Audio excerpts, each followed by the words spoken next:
말씀을 봅시다. 하나님의 말씀 마가복음 11장입니다. 1절에서 11절까지 보도록 합니다. 마가복음 11장 1절에서 11절까지 우리 찾았으면 같이 보도록 합니다.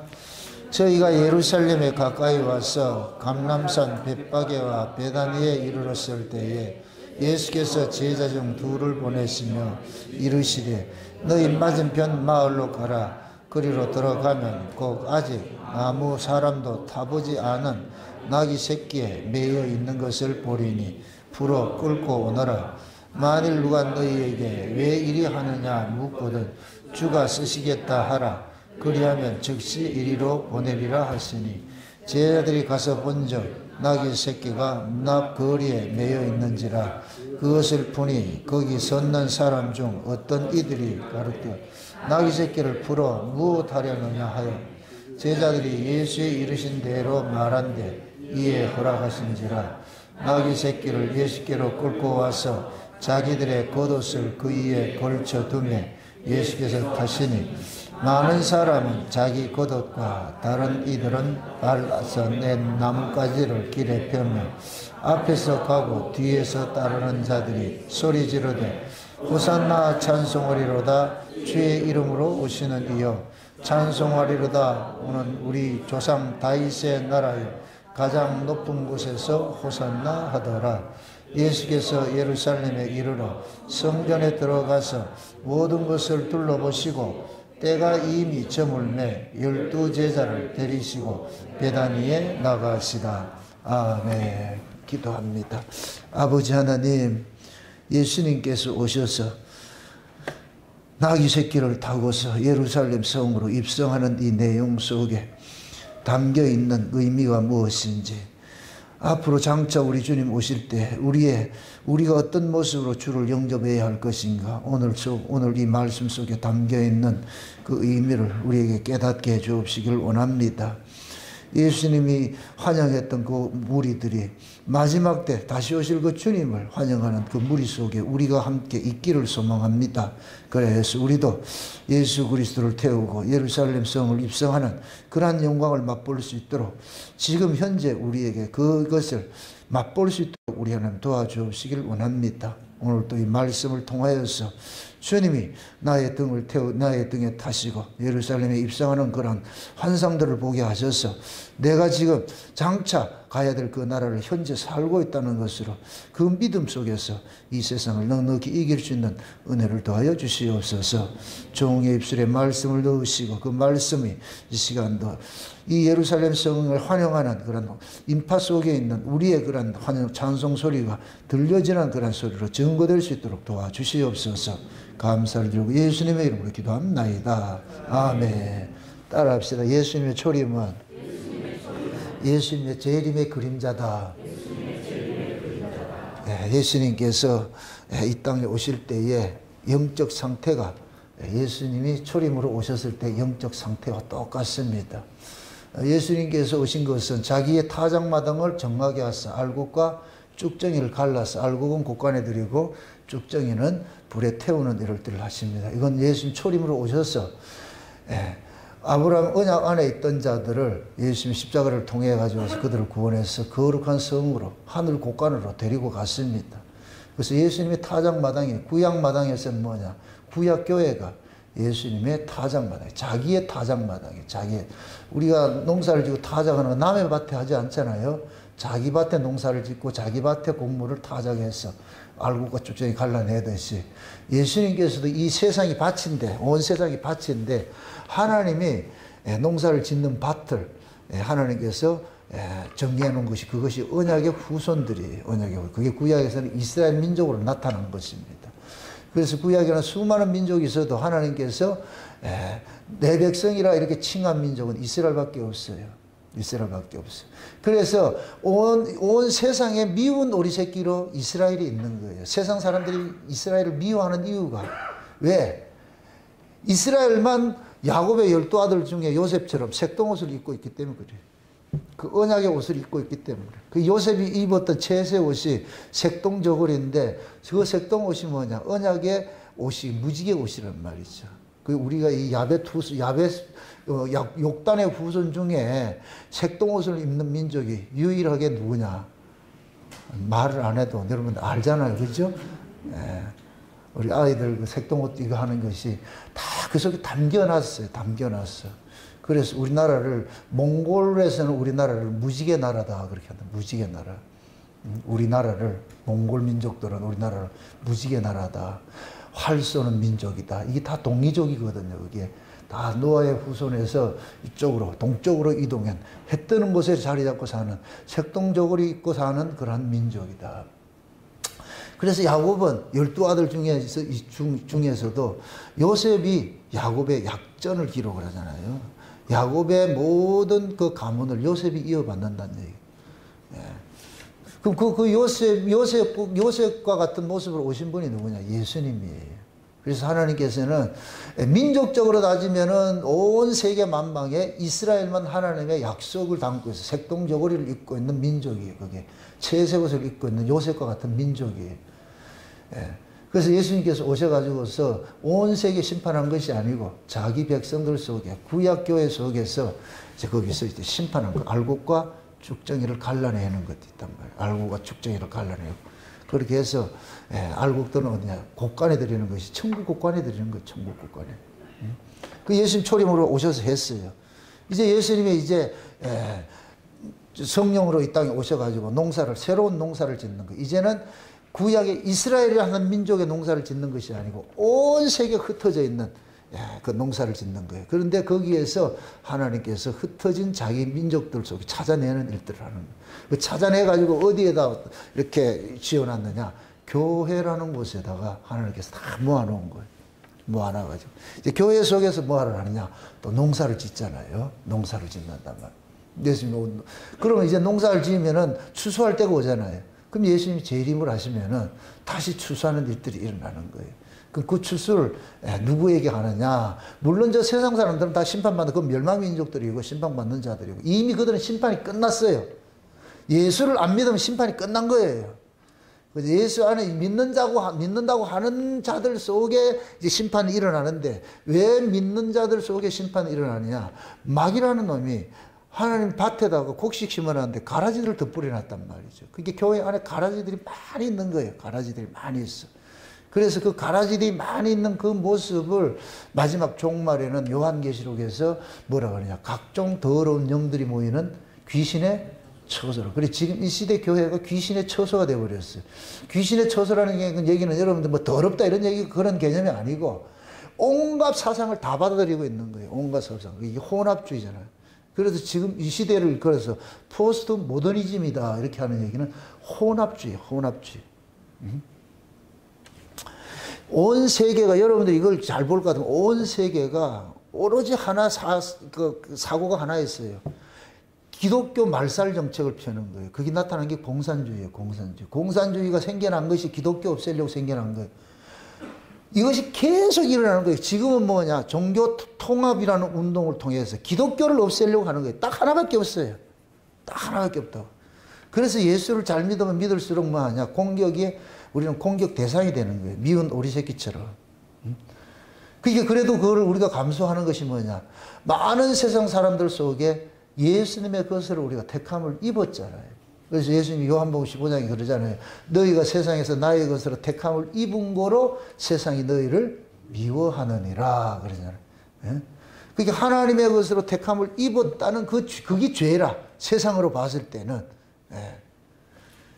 그래 우리 신자들은 세상으로 미움받는다고 해가지고서 그걸 가지고서 우리가 같이 싸울 문제가 아니고 당연한 것을 여기는 거예요. 아, 내가 세상과 다름으로 있기 때문에 이런 고난을 당하는구나.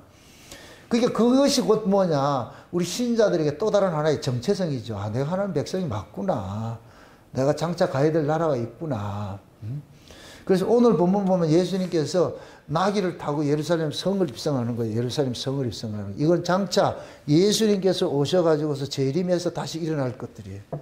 여기는 역사 속에는 저 이스라엘 땅에 예루살렘 성이 있는데 위에는 그대로, 이 아래는 그림자라 그랬어요. 그림자는 반드시 뭐가 있다?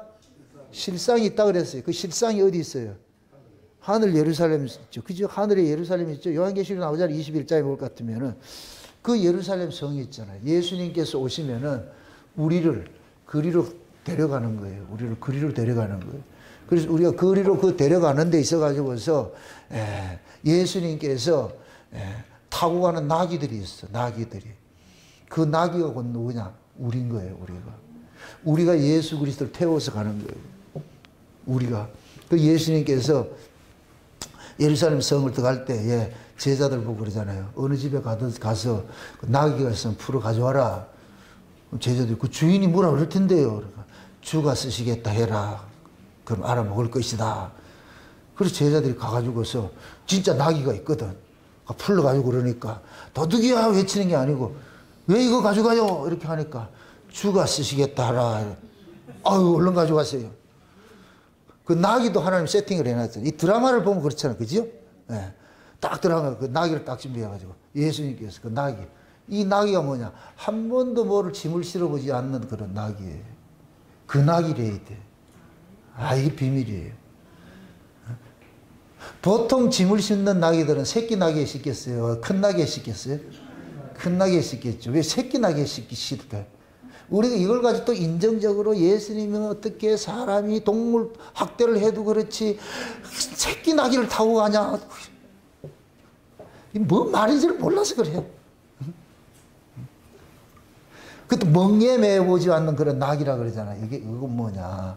그것이 다시 말해서, 그 당시에 율법주의를 일컬어가지고서 이것을 일컬어서 멍에라 그러는 거예요. 종의 멍에를 메고 있다. 이렇게 얘기를 하거든요. 그러니까 그런 멍에 매어 있지 않는 자, 풀이한 자, 그걸 신약식으로 할 것 같으면 옛 언약에 사로잡혀 있지 않는 자, 오로지 이 세상에 잡혀 있지 않는 자, 사슬에 매여 있지 않는 자, 이게 자유자거든. 자유자. 이 자유자가 누구냐? 예수 그리스도로부터 죄와 사망의 권세로부터도 해방된 자고 율법으로부터도 해방된 자고 세상으로부터도 해방된 자고 요 사람이 나귀 새끼예요. 그 사람이 예수님을 태우고 어디로 가느냐? 저리로 가는 거예요. 구약에 이거 또 예수님을 태우고 그 빛의 나라에 이렇게 태양의 집으로 간 그게 있잖아요. 두 마리 암소지. 두 마리 암소가 뒤에 뭐를 태워요?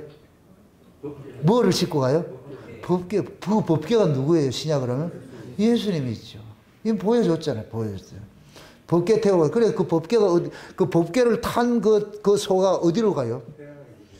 베세메스로 가잖아요. 그 태양의 그 베세메스가 태양의 집이라는 뜻인데 거기에 베세메스는 제사장들이 사는 동네예요. 장차 예수님께서 오시면은 우리가 예수님이 우리 등에 타고서 우리를 어디로 가느냐? 태양의 집으로 가는 거예요. 태양의 빛의 나라로 가가지고 그 빛의 나라에 누가 사느냐? 왕 같은 제사장들이 사는 곳이에요. 거기를 일컬어서 천년 왕교회. 그를 데려가는 거예요. 여러분 등에 지금 누구 타고 있어야 되냐? 예수님이 타고 있어야 돼. 두 마리 암소 등에다가 주님이 법궤가 돼가지고 암소들이 좌로나 우로나 치우치지 못하면서 울며 갔다 그러죠. 왜 울었겠어요? 좌로도 가고 싶은데 가지 마라. 우로도 가고 싶은데 가지 마라. 그러니까 가고 싶은데 가지 못하고 가는 거, 울면서 가는 거. 그게 우리 운명이라니까. 신자들의 운명. 세상으로도 가고 싶은데 안 된다. 요리 가면 예비, 저리 가면 예비. 그래서 우리는 울면서 가는 거예요. 울면서 예수님 등에 태워가지고. 그렇게 예수님께서 우리 길라잡이의 최고의 내비게이션이라. 여러 군데 내비게이션의 세팅 최종 목적지를 어디다 해야 된다? 천연왕국에다 해놔야 돼요. 오늘 핸드폰 꺼내가지고 천연왕국 쳐보세요. 그럼 나오는 거 안 나오는 거. 그렇게 해서 우리는 거리를 가야 돼. 이리로도 못 가고 저리로도 못 가고. 그래서 마지막에 예수님께서 오신 것은 예수라는 이름이 담고 있는 의미가 뭐라 그랬어요? 자기 백성을 저희 죄에서 구원할 자라 그러죠. 그렇죠? 그럼 예수님이 초림으로 오셨을 때에 자기 백성들을 이 죄와 사망의 권세로부터 억압하고 있는 무리들이 누구였어요? 예수님이 오셨을 때, 초림으로 오셨을 때. 바리새인들이요. 율법주의죠. 율법주의. 그 율법주의를 상징하는 것이 예루살렘 성인 거예요. 예루살렘 성전인 거예요. 성전. 그 예루살렘 성전에서 이들이 그 뭐냐? 강포한 자가 된 거예요. 법을 잡은 자들이 백성들의 고혈을 짜먹고 있는 거예요. 법을 동원을 해가지고서 그렇게 있는 거예요. 그러니까 지금 자기 백성들이 뭐 하냐? 전부 멍에를 메고 있는 거예요. 율법의 멍에를 메고 있는 거예요. 그 멍에를 지금 예수님께서 걸러주는 일을 하는 거예요. 뺏겨주는 일들을 하는 거예요. 뺏겨주는 일들을. 응? 그래서 예수님께서 예루살렘 성에 딱 들어갈 때에 수많은 무리들이 모여가지고서 뭐 하느냐? 호산나 다윗의 자손이여 하면서 주의 이름으로 오시는 이여. 주의 이름으로. 예수님께서 지금 뭐냐? 누구의 이름으로 오느냐? 하나님의 이름으로 오는 거예요. 예수님이. 하나님의 이름으로 예수님이 지금 들어가는 것이 예루살렘 성에 들어가는 것이 예수 이름으로 들어가는 것이 아니고 하나님의 이름으로 들어가는 거예요. 이게 특사예요. 특사. 하나님이 보내신 특사가 예수님이에요. 아멘? 네. 우리도 장차 천년왕국에 들어갈 때 누구 이름으로 들어간다? 내 이름으로 들어간다. 예수님의 이름으로 들어간다. 예수님의, 그래서 성령을 받으면 우리를 보고서 뭐 하느냐? 예수의 증인이 된다 그러는 거예요. 그리고 우리 신자들이 예수님이 보낸 특사들이 되는 거예요. 특사. 우리가 다 예수님의 특사예요. 특사. 특사만이 들어갈 수 있는 자격이 있어요. 그래서 우리가 하늘 예루살렘으로 들어갈 때 주의 이름으로 딱 가지고 들어가는 거예요. 주의 이름으로. 우리 이름이 아니고. 그럼 우리의 주가 누구예요? 예수님이죠. 예수님의 주는 누구겠어요?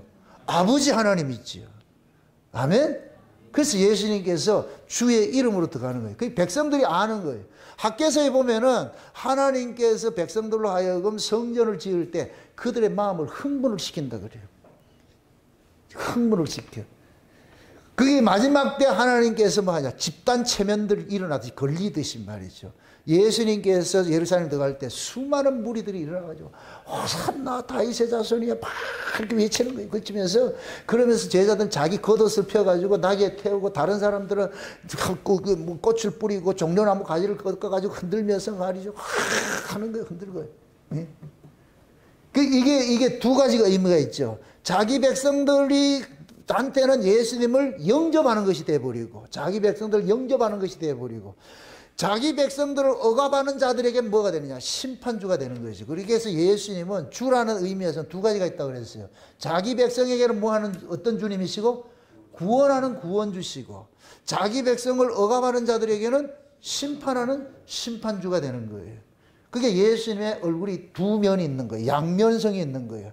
한 면은 온화한데 한 면은 무서운 것을 가지고 있어요. 이 두 면을 이걸 아셔야 돼요. 공의의 하나님을 여러분들 아셔야 되는데 은혜의 하나님도 있고 심판하는 하나님도 있어요. 이 두 가지가 있어야 돼요. 이건 여러분들 보세요. 자녀를 키울 때 이 두 가지 얼굴을 가지고 있어야 돼요.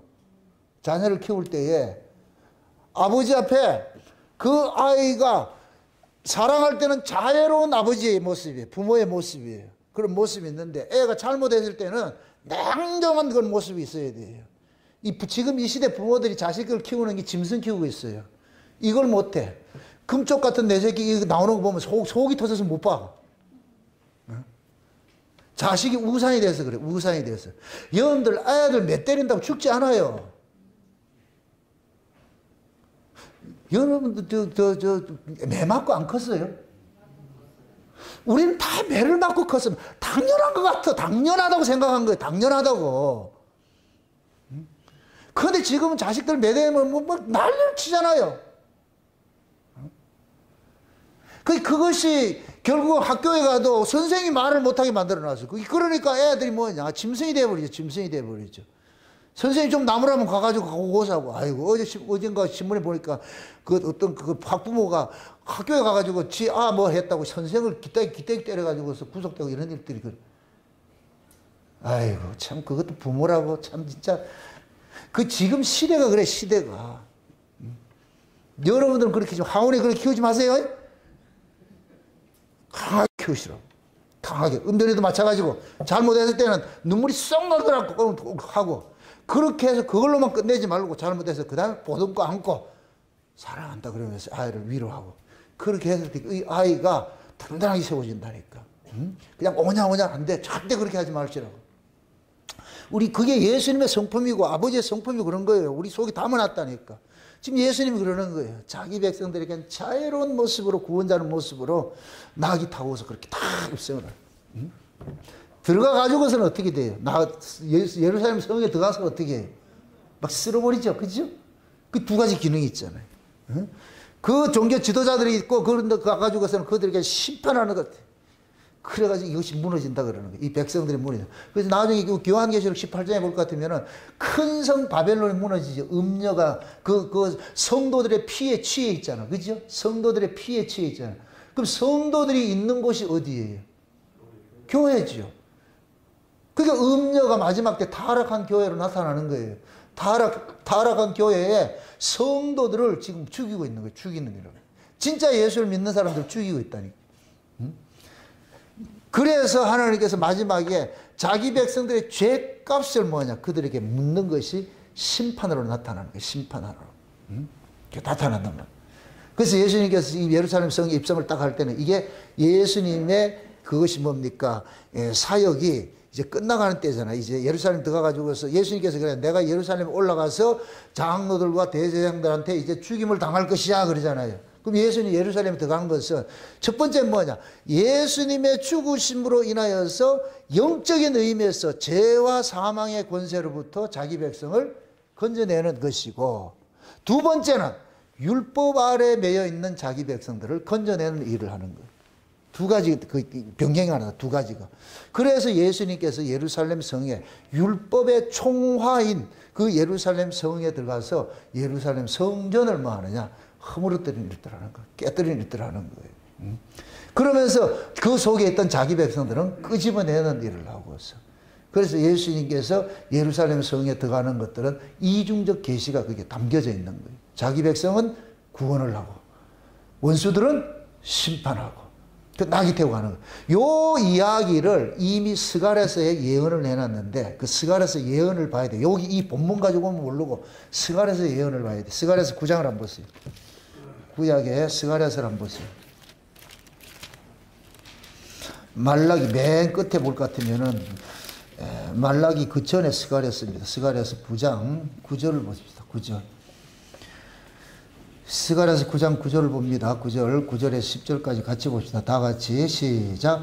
시온에 따라 크게 기뻐할지어다. 예루살렘에 따라 즐거이 부를지어다. 보라, 내 왕이 내게 임하나니 그는 공의로우며 구원을 베풀며 겸손하여서 나귀를 타나니 나귀의 작은 것 곧 나귀 새끼니라. 내가 에브라임의 병거와 예루살렘의 말을 끊겠고 전쟁하는 활도 끊으리니 그가 이방 사람에게 화평을 전할 것이요 그의 정권은 바다에서 바다까지 이르고 유브라데 강에서 땅끝까지 이르리라. 아멘. 자 보세요.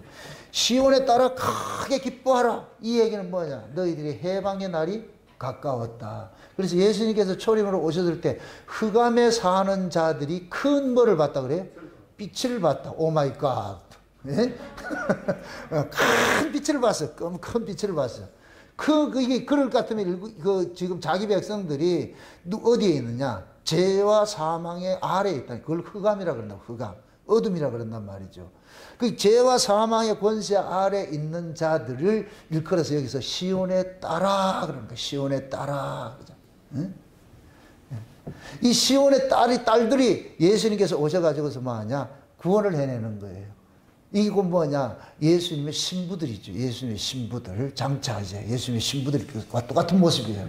기뻐하라 그러는 거예요. 그러면서 뭡니까? 시온의 딸들을 구원하러 오실 분이 뭐를 타고 오느냐? 나귀 새끼를 타고 오는 거예요. 나귀 새끼를 타고 온단 말이죠.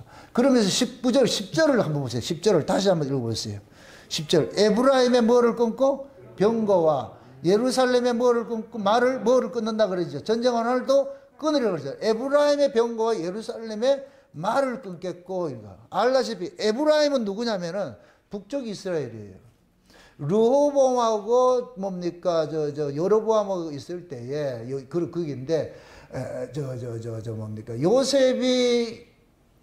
야곱이 죽을 때에 요셉이 두 아들 있잖아요. 두 아들 에브라임과 므낫세가 있는데 그 에브라임이 북쪽 이스라엘을 대표하는 자로 서 있는 거예요. 대표하는 자로 서 있다니까. 그래서 북쪽 이스라엘을 에브라임이라 이렇게 표현을 하는 거예요. 그러니까 북쪽 이스라엘의 이 이스라엘은 뭐냐? 아수르의 포로 뭡니까 멸망당해가지고 완전히 뭐가 됐냐? 이방 나라와 똑같이 돼버렸어요. 그래서 그 솔로몬이 죽고 나가지고 르호보암하고 여로보암이 있을 때에 르호보암은 유다 지파에서 베냐민 지파가 얹혀 사는 거예요. 얹혀서 한 나라를 만든 것이 남쪽 유다예요. 남쪽 유다. 그래서 남쪽을 일컬어서 유다 지파라 이렇게 얘기하는 거예요. 그래서 우리가 유대인 이럴 것 같으면은 남쪽 유다 지파가 바벨론에 포로돼서 돌아온 사람을 유대인이라 그러는 거예요. 이게 정통 유대인인 거예요. 이 죽음에서 살아난 자들 유대인이라 그렇게 표현을 하는 거예요. 큰 틀에 아브라함의 후손을 큰 틀에 있을 말할 때는 히브리인이라 이렇게 얘기를 하고, 히브리인은 뜻이 뭐라 그랬어요? 강을 건너온 자라 그랬어요. 강을 건너온 자. 그 뜻이 히브리인인데, 그러니까 히브리인의 조상이 누구냐면은 아브라함이잖아요. 아브라함이 유브라데 강을 건너와서 이렇게 왔기 때문에, 그래서 갈대아우르에서 왔기 때문에 그 히브리인이라 그러는데, 이걸 거슬러 올라가면 우리가 욕단의 후손을 배울 때 에벨이 뭐라 그랬어요? 강을 건너온 자라 뜻이라 그랬어요. 에벨의 이름이 강을 건너온 자. 그래서 에벨의 후손이 전부 뭐냐? 히브리인인 거예요. 강을 건너온 자 이름이 히브리인이라 그랬으니까. 그 에벨의 자식이 둘이 있는데, 쌍둥이가 있는데 벨렉이 있고 욕단이 있다 그랬어요. 벨렉이 있고 욕단이 있어요. 그러니까 벨렉은 서쪽으로 간 이스라엘의 조상이 돼버리고, 지금 유대인들의 저 조상이 돼버리고, 이것도 히브리인들이에요. 욕단은 동쪽으로 온 히브리인의 조상이에요. 강을 건너온 자들이니까. 그 욕단의 후손이 지금 우리라니까. 대단한 민족이에요. 이건 자긍심을 가지셔야 돼요. 그게 마지막 때, 그래서 우리는 이 욕단의 후손은 좀 숨겨놨어. 이쪽에 동쪽 끝에다 숨겨놨어. 그러니까 서쪽 끝에는 육적 이스라엘이고 동쪽 끝에는 우리나라가 있는데, 위도상으로는 똑같아. 똑같은 풍습을 가진 민족이 있어. 왜? 노아의 후손이니까. 노아의 후손이니까. 셈의 후손이고, 셈의 아들 에벨에서 욕단과 벨렉과 욕단이 흩어지니까 그 욕단의 후손 속에서 아브라함이 나왔다니까. 그러니까 아브라함이 저 서쪽 끝에 땅을 조그만한 땅이 차지하고, 이쪽 동쪽 끝에도 땅을 조그만하게 해가지고서 지금 뭐냐, 욕단의 후손을 찾아가. 그 요거는 숨겨놓은 민족이라서 영적 이스라엘이에요. 그래서 지금 우리가 이방인들, 육적 이스라엘을 봤을 때는 우리는 이방인이에요, 이방인. 근데 이걸 영적 이스라엘이라고 그래요, 영적 이스라엘. 영적 이스라엘이 마지막 때, 자, 이거 잘 보세요. 마지막 때, 육적 이스라엘을 해방하러 가야 돼요. 형제를 해방시키러 가야 돼. 지금 보세요. 예수님께서 영에 계신 분이 오셨어. 영의 나라에 오신 분이 오셔서 육적 이스라엘을 포로로 잡고 있는 이 예루살렘의 이 지배계층들 있잖아요. 이걸 해방하러 들어간 거예요. 해방하러. 마지막 때 영적 이스라엘이 이게 뭐냐? 영적 이스라엘이 이게 하나님께서 마지막 때 숨겨진 이스라엘인데, 이 영적 이스라엘이 육적 이스라엘을 해방시키러 들어가야 돼요. 이걸 해야 된다니까, 이게. 그래서 마지막 때 하나님께서 이 대한민국을 마지막에 지금 갑자기 부흥시켜가지고 전 세계가 열광하도록 만들어 놓은 거예요. 전 세계가. 여기 오세요. 우리나라를 가장 세계에서 위상을 알려준 것이 BTS죠. 방탄소년단이죠. 지금 난리가 났죠. 전 세계에서 음주, 가무를 가장 좋아하는, 즐기는 민족이 이 나라라니까. 아주 한국 사람들은 노래를 너무 잘해. 노래를 너무 잘해. 두세 사람만 모이면 간다. 술집에 가서 내가 좌우자 노래방 모으니까 노래를 왜 그래 잘하는지 몰라. 이게 왜 그래 놨을까? 다 영적 의미가 있어. 우리가 하나님 나라 뭐 하러 가요? 그렇죠. 하나님 찬송받고 싶어가지고 미치고 있어. 찬송받고 싶어가지고. 그래서 찬송 가장 잘하는, 노래 가장 잘하는 민족으로 여기 딱 세워놨다니까. 한국이 끝내주는 거예요. 그러니까 한국 노래가 지금 열풍이 돼가지고 지금 온 세계가 난리나. 늑다리들은 관심 없는데 젊은 애들이 지금 난리가 났다. 어차피 걔들 대사이니까 난리가 났다니. 한국어 열풍이라 그래. 세상에. 제2 외국어가 한국어라 그러잖아. 영어 끝났어 이제. 이 세상이 왜 그럴까요? 이건 여러분들 보세요. 지금 이 시대 젊은 층들은 인터넷 발달을 위해서 언어도 금방 습득해요. 금방 배운다니까. 그래서 하나는 문화를 쓰는 거예요. 문화를 딱 들어 쓰는 거예요. 그렇게 해서 여기다 한국을 알려가지고 마지막 때 뭐냐, 한국. 요번도 보세요. 그 말레이시아에 그 김판공 감독이 가가지고서 세상에 지금 영웅이 돼버렸어요. 영웅이 돼서 축구 하나로 해가지고서요. 그래서 말레이시아는 그런다잖아. 김판곤 감독이 축구를 잘해가지고 자기 나라를 위상을 올려주니까 한국 사람은 식당에 들어가면 공짜로 준다고 그러잖아. 한국 사람이 공짜로 잡수세요. 말레이시아에 사는 한인들 입장에서는 김판곤 감독이 뭐냐, 메시아 같은 사람이야. 한국이 지금 가는 곳마다 지금 난리가 났어. 난리가 났어. 그 왜 그러냐? 여러분 생각을 해보세요. 우리나라 민족이 보통 꼴통이 아니에요. 꼴통. 이런 꼴통도 없어요. 그런데도 이렇게 지켜내는 건 다 하나님 마지막에 쓰기 위해서예요. 민족적으로 봤을 때는 우리나라는 벌써 멸망했어요. 아니, 우리나라 사람들이 그러잖아요. 헬조선이라 그러잖아요. 헬조선. 학교에서 전교조 이 문디 새끼들이 가르치는 게 뭐냐? 우리나라는 태어나지 말아야 될 나라래. 이런 인간들이 어디 있어요? 그럼에도 하나님께서 들어 쓰고 있어. 복음 하나 때문에. 딱 하나밖에 없어요. 다 하나밖에 없다니까. 복음 하나 지키는 거, 이거 복음 하나 지키는 거. 이게 딱 있을 것 같으면은, 그러면 이 예수가 뭐 하느냐? 예루살렘 성에 들어가가지고서 거기에 해방시키러 들어가듯이 마지막 때 영적 이스라엘도 우리가 영적 이스라엘이라니까 영적 이스라엘이 육을 해방시키는 거예요. 성령으로 잉태된 예수가 육적 이스라엘을 해방시키러 들어가는 것이에요. 그 그림이 여기에 딱 오버랩을 딱 심어 놓은 거예요. 그걸 보셔야 돼, 그런 것들을. 성경, 모든 성경에 그런 것들 그림이 깔려 있는 거예요. 제가 그게 보여지니까 미치는 거예요. 와, 어떻게 이런 그림이 여기다 이렇게 숨겨놔. 숨은 그림 찾기. 이 유튜브에 갈 것 같으면 IQ 145 이상 이하는 풀지 못하는 문제 딱 내가 잘 펀다니까. 우리가 이게 진짜 여러분들 보세요. 숨겨놓은 그런 숨은 그림은 여기 있다니까. 성경 속에 있다니까. 성경 속에. 그게 성령께서 그걸 딱 보여줘. 이 숨겨놓은 게 성령께서 숨겨놨잖아. 그래서 성령이 딱 올 것 같으면 성령께서 요거 내가 요거 숨겨놨다. 거기 딱 보여진다. 이렇게 보면 뒤에 이렇게 그림이 보여지는 거예요. 그게 예루살렘 입성하는 요 그림 속에 예수님의 재림 모습이 쫙 이렇게 깔려 있는 거예요. 그 재림만 깔려 있는 게 아니고 마지막 때 욕단의 후손이 벨렉의 후손을 해방시키러 가는 이런 그림도 딱 깔려 있고. 흥분되지 않아요? 이런 거 들으면? 저 소리가 뭔 소리냐? 용각사는 소리가 없다던. 하셔야 돼, 하셔야 돼. 그 지금 예수님께서 들어가는 게 뭐냐? 여기 스가랴서 예언을 할 때 에브라임의 뭐를 끊고? 병거를 끊고. 그 다음에 예루살렘의 뭐를 끊고? 말을 끊고. 그러니까 에브라임은 뭐라 그랬어요? 북쪽 이스라엘이라고 그랬어요. 북쪽 이스라엘을. 그 북쪽 이스라엘, 이게 세속주의 신앙인 거예요. 세속주의 신앙. 그 세속주의 신앙이 이게 그 뭐냐? 요즘식으로 말할 것 같으면 자유주의 신앙과 똑같은 것들이에요. 세속주의 신앙. 그런 신앙이고. 그 다음에 예루살렘도 물론 하나님의 언약의 후손들이 있는데 이 예루살렘은 곧 뭐냐? 말이 있는데 이건 다 힘을 상징하는 거예요. 에브라임의 병거나 예루살렘의 말은 이것은 전부 전쟁하는 힘을 상징하는 거예요. 무기 상징하는데 그걸 예수님께서 끊겠다는 거예요. 끊으러 왔다는 얘기예요. 그러니까 세속주의도 끊어버리고 그 다음에 예루살렘의 말은 뭐냐? 율법주의, 율법주의. 율법을 가지고서 자기 백성들을 억압하는 거예요. 세속주의에 빠지는 것이나 율법주의에 빠지는 거랑 도끼 객끼리에요. 영적으로 봤을 때는. 예수의를 안 믿는 건 똑같은 거예요.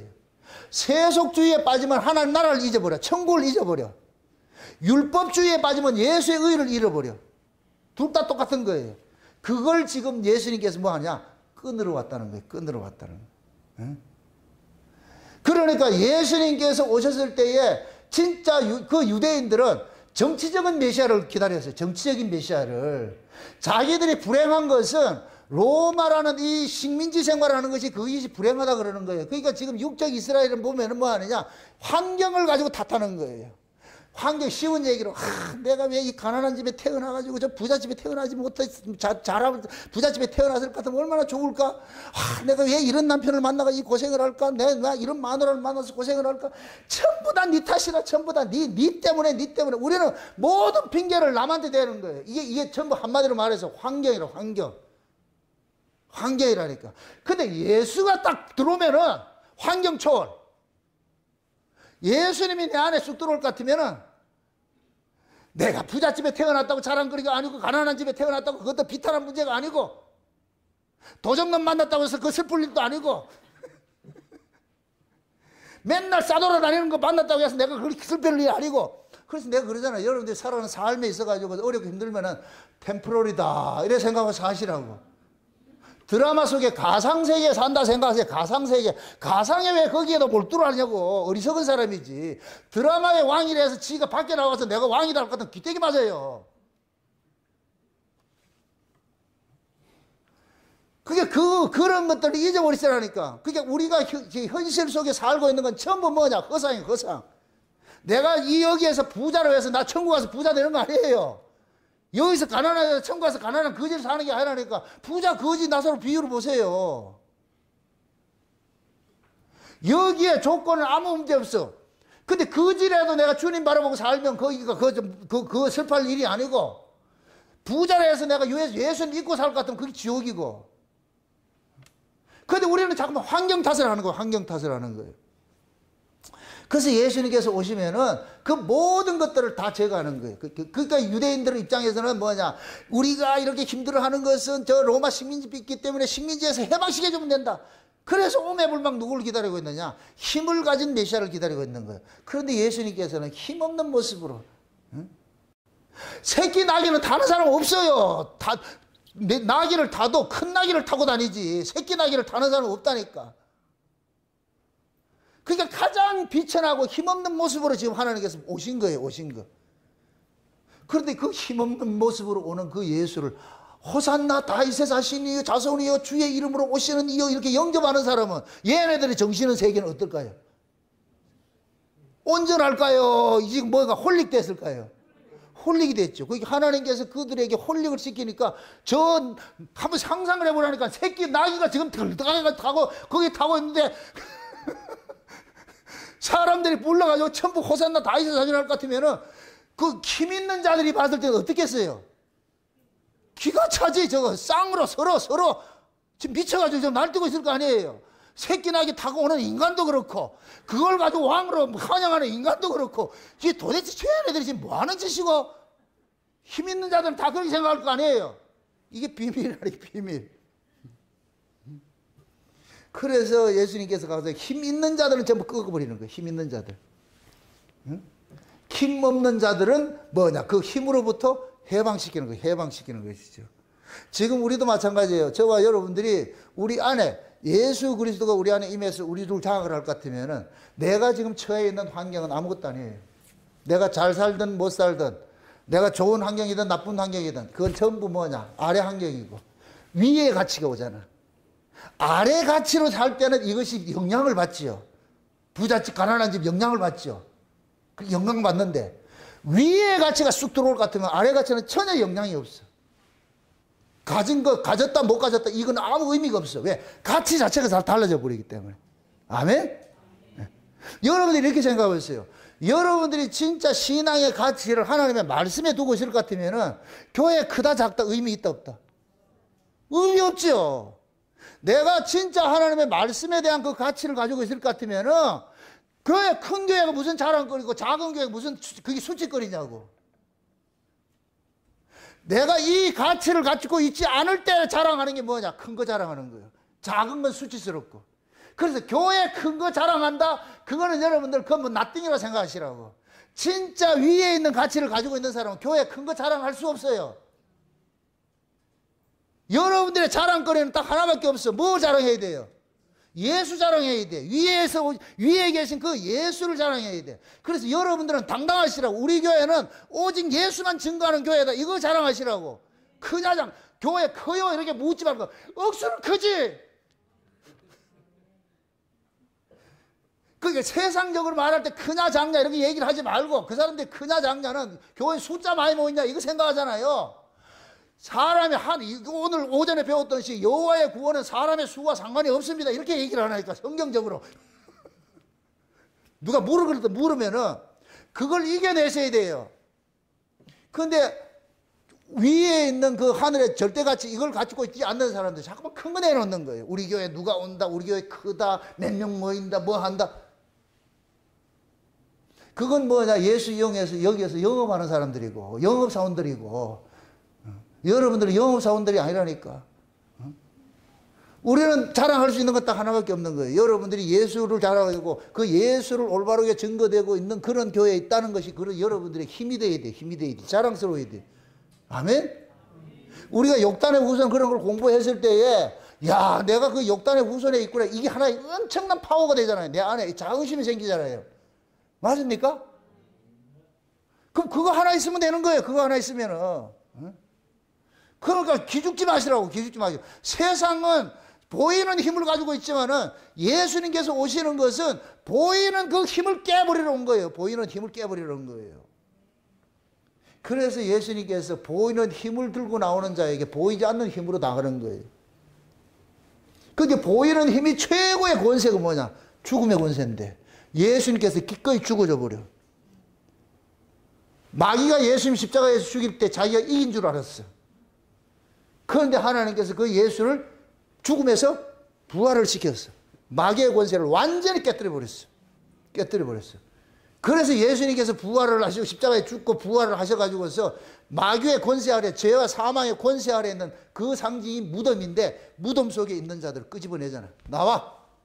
그래서 무덤 속에 있는 자들이 다 나와서 예수님께서 거룩한 성으로 올라가실 때 같이 다 데려가는 거예요.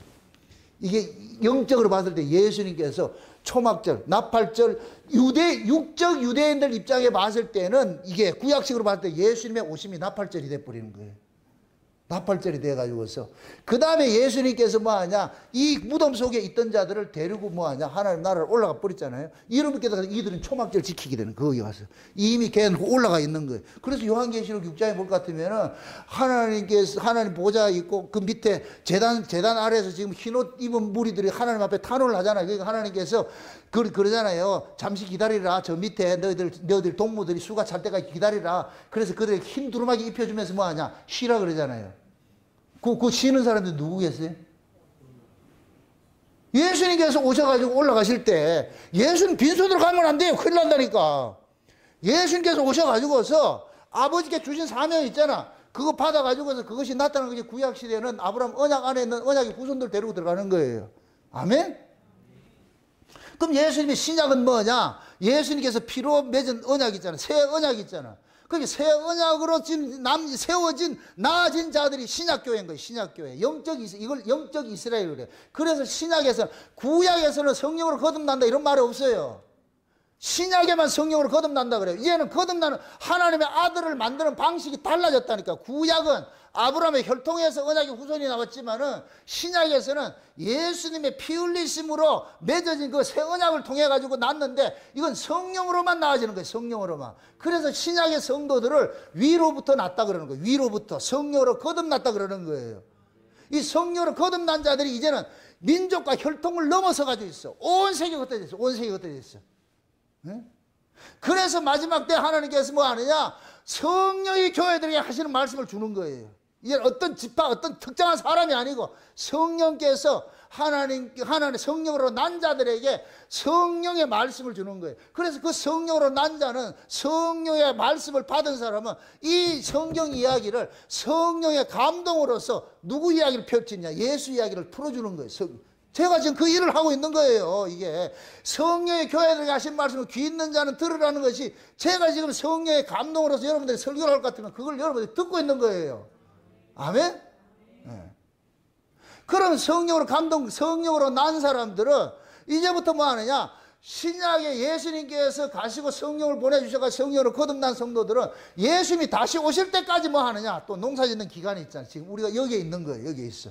그런데 마지막 끝에 예수님이 재림하기 직전에 그 영적 상태의 모습이 예수님의 초림 때 영적 상태와 똑같으니까 또다시 교회가 뭐가 되느냐, 세상의 힘의 논리 아래 지금 눌려 있는 거예요. 세상의 힘의 논리에. 그래서 세상의 가치가 교회 안에 들어와가지고서 돈 많고 교회 크고 할 것 같으면 이게 마치 하나님 은혜에 복받은 것으로 자꾸 착각을 하고 있는 거예요. 그러니까 교회가 크면 클수록, 숫자가 많이 모이면 모일수록 위의 얘기는 사라져버리고 땅의 얘기를 계속 하는 거예요. 땅의 얘기를 계속 하는 거예요. 이게 곧 뭐냐, 귀신의 처소가 된 모습이라. 귀신의 처소가 된 모습이라니까. 감춰져 있는 거예요. 이러한 때에 영적 의미에서 마지막 때 예수님이 재림 직전에 세례 요한 같은 자들을 먼저 보내서 주의 길을 예비하는 자들을 먼저 보내는데 그들이 두 증인들이에요. 두 증인들이 들어가가지고 외치는 거예요. 복음을 이렇게 외치는 거예요. 제가 지금 두 증인 사역을 하고 있는 거예요.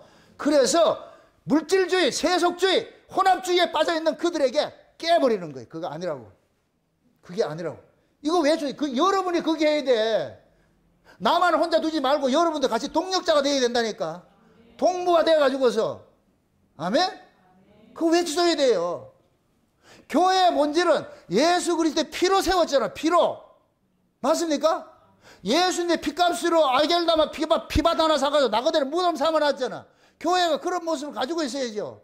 그래서 교회는 우리 모두가 나그네들이 모여가지고서 오로지 예수 그리스도를 통해가지고서 주어진 그 하나님의 은혜가 있잖아요. 그 은혜를 어디 걸 몰고 왔냐? 하늘 걸 몰고 왔잖아. 그래서 교회는 하늘의 소식을 계속 끊임없이 전해져가지고서 우리가 다 뭐냐? 어떻게 볼 것 같으면 우리는 다 실향민들이에요. 실향민들.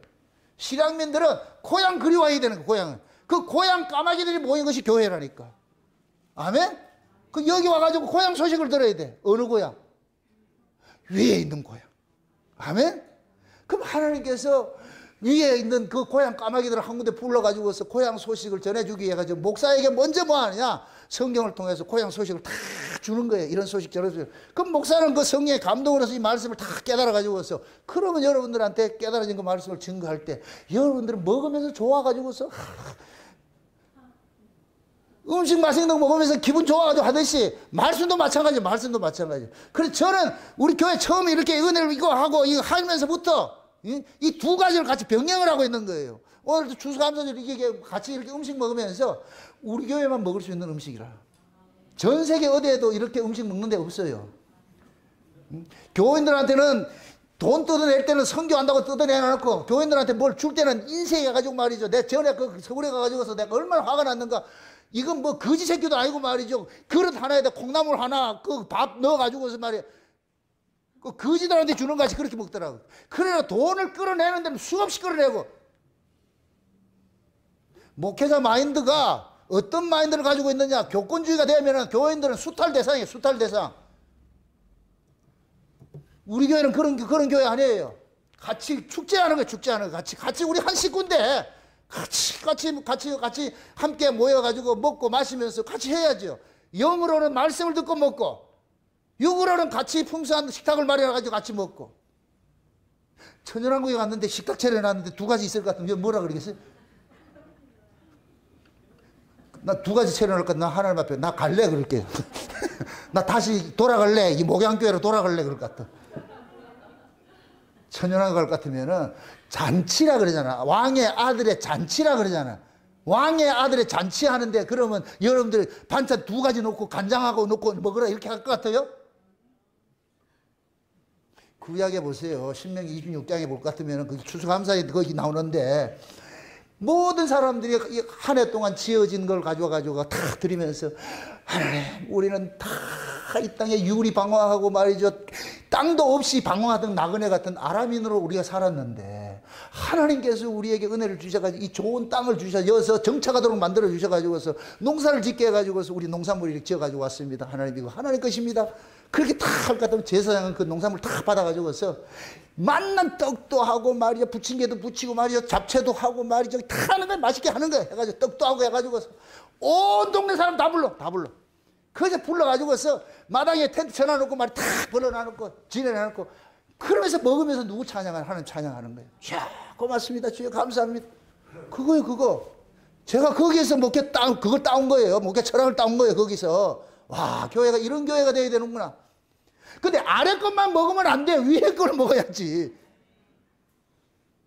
위에 것도 주지 않고 아래 것 먹을 것 같으면 그거는 식충이들이고 그거는. 위에 걸 먼저 먹고 아래 걸 나와야지요. 아멘? 제가 만약에 위에 걸 깨닫지 못했을 것 같으면 그러지 못하지요. 안 하지요. 왜? 배워온 것이 율법 아래에서 배워왔을 때는 인색해야 된다. 가지고서 그렇게 배워왔잖아요. 돈도 함부로 쓰면 안 되고 막 이렇게 배워왔잖아. 가난한 게 마치 큰 은혜를 받는 것 같이 율법 아래에서. 안 배운 모양이네. 율법 아래서는 사치도 못하고 아무것도 못해. 뭐 못한다니까. 그러니까 아반떼 타고 오지. 집에는 벤츠 놔두고. 은혜를 받으면은 그게 틀이 깨져버려요. 사치하라는 얘기가 아니에요. 그래서 교회는 전부 흩어졌던 자들이 장차 우리가 하나님 나라에 갈 걸 그걸 모형으로 지금 모이고 있잖아요.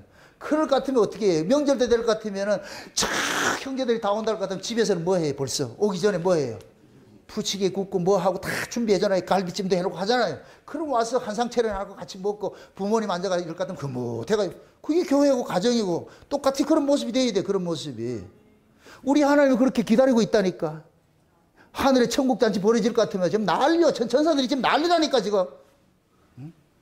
우리가 올 것 같으면 올라가 보세요. 지금 탁 가가지고서 말이야 박수 쳐가지고 도열해가지고 박수 치면서 왔다 왔다. 그러한 것들을 그게 지금 예수님이 예루살렘 입성하는 모습 그대로라니까. 환호하잖아. 야 주님 오신다 주님 오신다. 그러니까 하나님께서 그들의 눈을 열고 마음을 열으니까 그걸 메시아로 알게 하는 거예요. 근데 정작 메시아로 영접해야 되고 환영해야 될 인간들은 전부 다 하나도 하지 못하고 있어. 왜? 육적 가치를 가지고 있으니까. 에게 저게 무슨 뭐 나귀 새끼를 타고 오냐 좀 큰 거 타고 오지.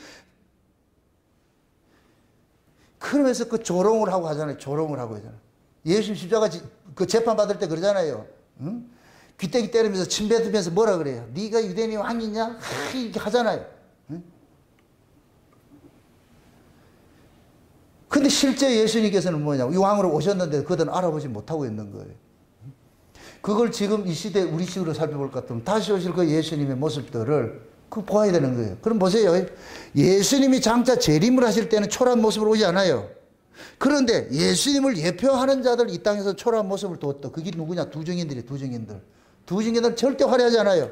두 증인들이 뭐하냐? 예수님의 심정을 가지고 있어. 능력과 심정을 가지고 있어. 예수님도 엘리야라 그러고 세례 요한도 엘리야라 그러는 거예요.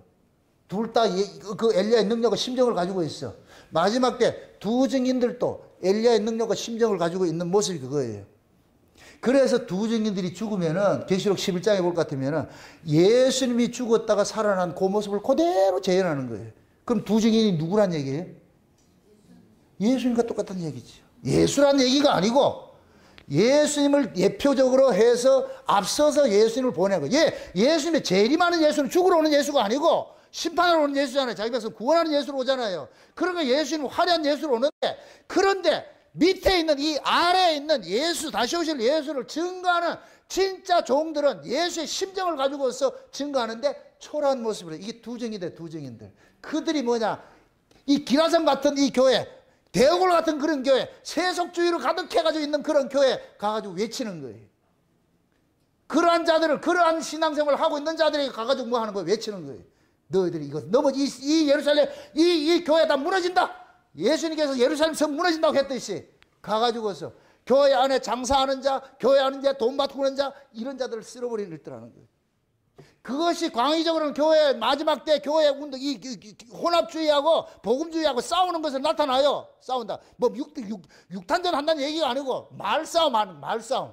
말씀의 싸움이 일어난다니까. 말씀의 싸움이 일어난다. 그건 그렇게 나타나는 현상이고, 그 다음에 첫째적으로 우리가 받아야 되는 건 내가 그렇게 해야 돼. 내 안에 그게 있어야 돼. 내가 내 안에. 그래서 예수님께서 재림하는 그 예수님이 우리 안에 올 것 같으면은 우리 안에서 우리 안에 있는 세속주의를 깨뜨려버리고 우리 안에 있는 율법주의를 깨뜨려버리는 거예요. 그렇게 해서 우리를 해방을 시켜주신다는 거예요. 해방을 시켜준다니까. 이걸 에브라임의 병거와 예루살렘의 말을 끊는다 그러는 거예요. 말을 끊는다. 지금 이 시대에 사람들이 살아가는 그 삶의 가치, 그 살아가는데 힘을 의지하는 거 볼 것 같으면 전부 돈이잖아, 돈. 가치가 전부 돈의 가치로 있잖아, 돈의 가치로. 그 돈의 가치를 끊어내는 것이 뭐냐? 위에 있는 복음이 들어와야 돼요. 하늘에 그 은혜가 들어와야 돼요. 하늘의 은혜를 받아야 아래 가치를 끊어낼 수가 있다, 이겨낼 수가 있다니까. 그러니까 은혜 받는 사람은 내가 세상에 있던 그런 환경으로 인하여서 희비하지 않아요. 잘 산다, 못 산다, 힘 있다, 없다, 이거에 희비하지 않는다니까. 왜? 그 사람이 희노애락 하는 가치는 따로 있기 때문에. 그래서 하나님의 나라는 뭐라 그래요? 먹고 마시는 것이 아니고 뭐라 그래요? 성령 안에서 뭐다? 의와 평강과 희락이라고 그래요. 그게 천국이라니까. 그래서 우리가 은혜를 받으면은 먹고 마시는 건 비록 내가 없다 할지라도 위에서 주어지는 그 은혜가 있어, 은혜가 있어. 그 은혜로 인하여 가서 내가 만족을 하는 거예요. 그래서 지족하는 마음을, 우리가 하나님의 복음을 들으면은 그 복음이 내 안에서 지족하는 마음을 줘. 지족하는 마음을, 지족해 한다니까. 아, 내가 엄청난 은혜를 입고 사는구나. 지족해. 지족하는 마음이 들면은 자족하게 돼 있어. 아멘? 그럼 자족은 뭐냐? 만족하는 거예요. 만족하는. 이거 하나도 감사합니다. 라면, 컵라면 하나 먹으면서도 주여 감사합니다. 이거라도 먹을 수 있게 해주셔서 감사합니다. 이런 자세가 돼야 돼. 응? 그게 왜 그러냐? 신자들이 가치관들이 뭐냐? 물질적 가치를 초월했을 때 그걸 할 수 있는 거예요. 그렇다고 물질을 악하다고 보지 마세요. 또 부하게 산다고 그걸 악하다고 보지 마시고, 제가 말하는 것은 그 환경이 부자냐 가난하냐 이런 것을 거기에 매이지 말란 말, 그것 때문에 희비하지 말란 말이죠. 하나님은 가난케도 하시고 부하게도 하시고 높이기도 하시고 낮추기도 하시잖아요. 지금 낮춰졌다. 하나님 때가 되면 높이겠지 뭐. 때가 됐는데도 안 높일 것 같으면 내 배역이 이거네. 내 배역이 이거구나. 그렇게 만족하시라고. 그러다 보면 나중에 드라마 끝에 갈 것 같으면 걔가 무술이가 갑자기 뭐냐 했지. 제 회장 아들이 되고 말이요. 이렇게 되잖아. 그렇게. 그 반전이 일어날지 어떻게 알아? 미리 알려줄 것 같으면 여러분 안 할까 봐서 하나님께서 안 알려주지. 나는 이미 보고 있어. 지금 울지 마세요. 지금 울지 마세요. 내가 우리 최성원 집사님한테 저 포항제설 사라는 말이 별로 듣지 마시라니까. 저 양반이 포항제철 회장 아들이지 어떻게 알아? 지금 감추고 살고 있지. 아무도 몰라. 아무도 모른다니까. 그러니까 우리는 내가 은혜를 받을 것 같으면은 지금 현실에 있는 그 자체로서 그냥 감사한 거예요. 솔직히 그렇잖아요. 여러분들이 언제 행복해요?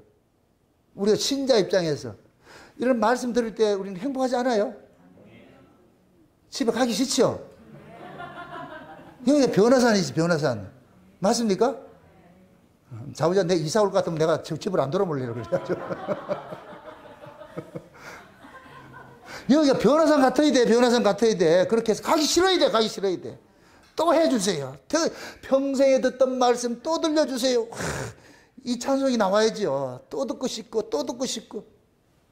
세상에 지난번에 우리 세미나 때 와가지고 안산에서 오신 그 집사님 전화가 와가지고서 그러는 거예요. 미리 내한테 예약을 해놨어. 목사님, 나 울산 목회교회 성도입니다. 이러더라고요. 그래서 내가, 그럼 성도 같으면 내려와가지고 등록 카드 써놓고 가세요. 그랬어요. 조만간 내려온다고 그랬어요. 지금 남편하고 지금 상의를 해가지고 울산으로 이사 오려고 그랬죠.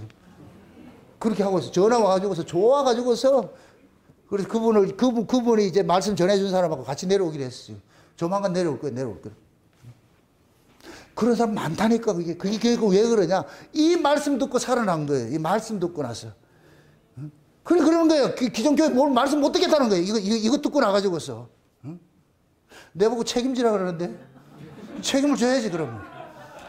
그럼 여기 와야지. 하나밖에 없어.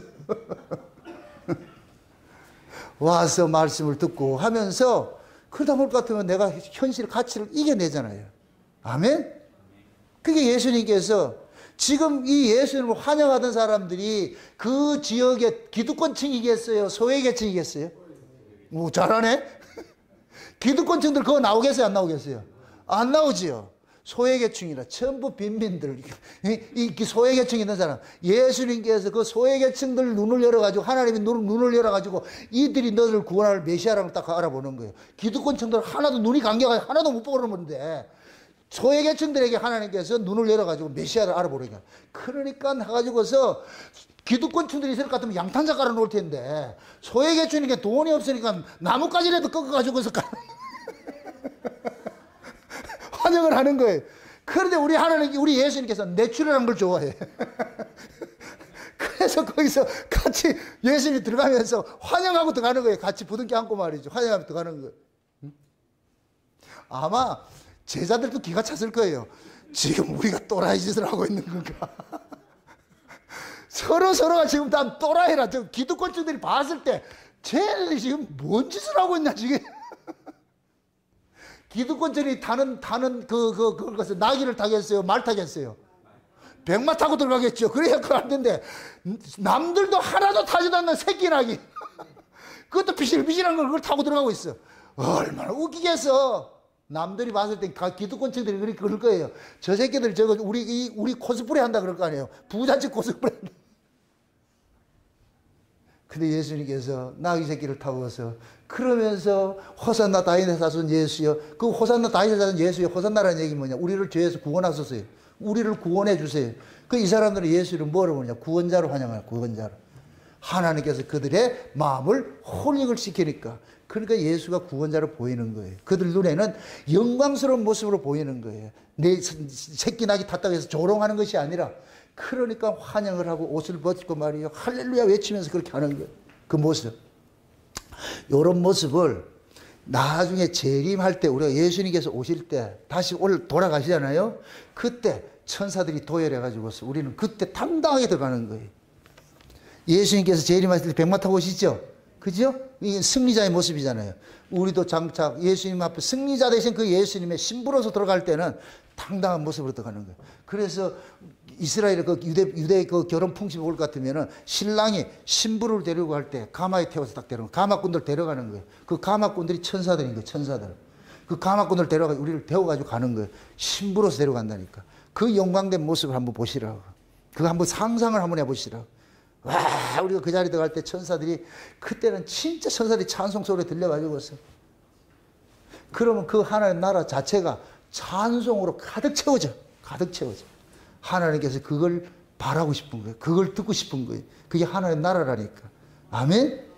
그것이 여러분들 마음속에서 이루어질 것 같으면, 이 안에서 합창이 터져나오겠어. 여기에서 찬송이 터져올 것 같으면, 그럼 내 얼굴은 자동적으로 뭐냐? 빛이 나. 좋아가지고서. 설거지 하면서도 좋아가지고서 말이지. 응? 지금 가장 행복한 사람이 누구냐? 우리 하원이. 우리 하원이가 누리고 있는 그 기쁨 여러분들은 뺏지 못해요. 저 녀석은 나만 보면 탁 이렇게 한다. 오늘 이 모습이요. 난 약이 타고 오니까. 우리 하원이. 가장 저 마음속에 지금 가장 기쁜 마음 저 하원이라니까. 여러분 마음속에 짱구들이 하도 많아가지고서 그게 없는데, 우리 하원이 마음은 기쁜 거예요. 감사한 거예요. 그냥 막 기쁨이 터진다니까.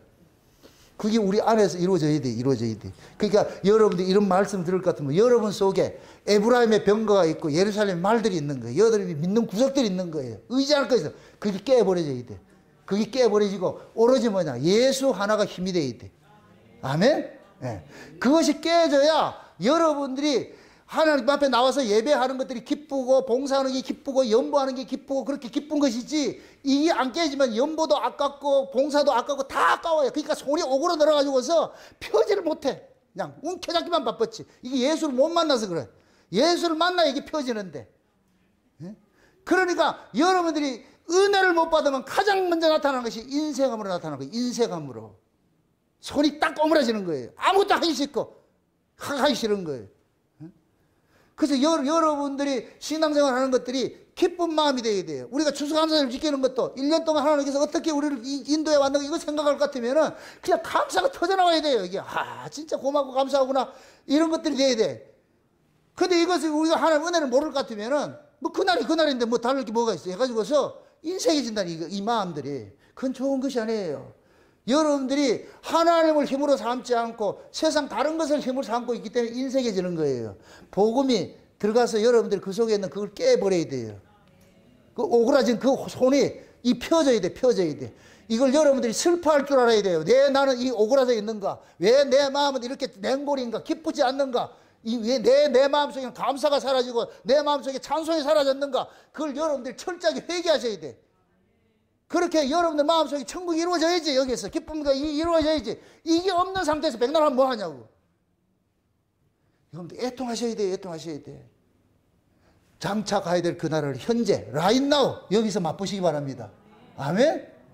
낙이 타고 오신 그 예수를 여러분들이 마음속에서 영접하셔서 주여 맞습니다. 우리 주님께서 이 땅에 오신 것은 에브라임의 병거와 예루살렘의 말을 끊으러 왔는데 우리가 세상에 믿고 있던 그 모든 것들을 끊으러 오셨거든요. 주님, 나에게 이제 주님 한 분만으로 만족시켜 주세요. 그렇게 했을 때 예수님께서 여러분들 보좌의 왕으로 딱 자리 잡아가지고서 그래서 여러분들 통치를 했을 때 그러면은 이 안에서 하나님 나라가 이루어져 가지고 기쁨과 감사와 찬송과 적을 두지 않고 누구 만날 것 같으면 우리 하울이 같이 만나면 이렇게 하듯이 여러분들도 누구 만나면 이렇게 소리 들고 감사하고 그럼 얼마나 좋겠어. 앞으로 여기 들어올 때 전부 이렇게 하고 오시라고. 하원이처럼 돌아가시라고 그렇게 기쁜 마음으로 감사하는 마음으로. 교회 제일 오고 싶은 애가 누군지 아세요? 우리 하원이라니까. 왜? 여기 오면 전부 이게 받잖아. 기원 받고 기원 받으니까 이게 나오고 나오는 거예요. 나오는 거. 여러분들도 똑같은 그 마음 가지고서 하셔야 돼요. 어린아이를 통해서 배우세요. 도전도 좀 받으시고. 왜 어린아이 같은 이런 마음이 없을까? 어른의 마음은 직계로 살아가는 것이고 어린아이 마음은 그냥 부모의 도움으로 살아가는 것이에요. 그냥 자기 꾀가 없어. 마찬가지예요. 그래서 예수님께서 예루살렘 입성하신 것은 우리의 믿던 힘들을 끊으러 왔으니까 그냥 없는 것 같이 그냥 다 비우고 사세요. 그냥 감사하고 있는 바 족한 줄 알고 그럼 여러분들 천국을 이 안에서 누리게 될 거예요. 그 천국 빼앗기지 마시고 하루하루 더 잘 누리셔서 또 다시 만날 때 손들고 와가지고 만나면서 그렇게 해서 또 하나님 찬송하고 말이죠. 그렇게 하면 얼마나 좋겠어요. 그래서 오늘 예루살렘 성이 멀리 있다 생각하지 마시고 우리 안이 예루살렘 성이에요. 예수님의 그 환영을 방해하는 요소가 무엇인지 그거 잘 끊어내시고 여러분들이 주님을 환영하시기를 주의 이름으로 축원드립니다. 기도합시다. 아버지 하나님 감사합니다. 하나님의 크신 은혜가 오늘 또 우리의 마음을 주장해 주셔서 예수님께서 나귀를 타고서 예루살렘에 입성하는 그 영적 비밀을 우리가 알았습니다. 이제부터 우리 안에도 나귀 타고 오신 그 예수님을 영접하여서 우리 안에 모든 사슬들, 힘의 사슬들을 끊어내는 그런 일들이 일어날 수 있도록 도와주시옵소서. 그래 진정 잘하는 종들이 모두가 마음의 평강을 누릴 수 있는 그런 시간들을 가질 수 있도록 도와주시옵소서. 감사를 드리고 예수님의 이름으로 기도합나이다. 아멘.